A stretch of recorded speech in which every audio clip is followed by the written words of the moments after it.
Hello guys, namalingki ang akong mga amo guys. Mao ni akong gipang prepare karon ay mga tiil sa manok at beef, and then may itlog at saka may tawag niya to broccoli. And then meron ditong Baguio beans at string beans, ganun. Diba? Ayan, string beans. At saka may Baguio beans at saka yung isa hindi ko alam kung anong pangalan. At ito kamote.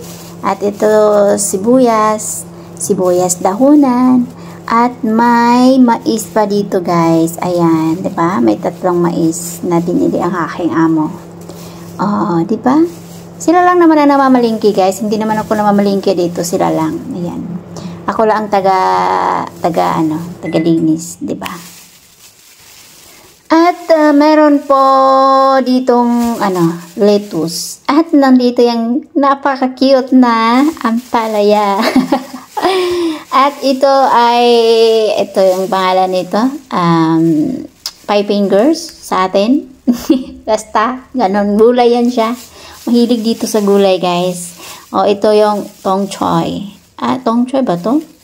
Nalimot ko dito. Nalimot ko sa pangalan niya. Basta gulay na sila tanan diya. Ito ang pang barbecue. At ito daw ay para sa akin. Sana all may para sa akin. Cheese roll, butter roll, and then vermicell. And ito yung anong tawag niya ito. Basta ito.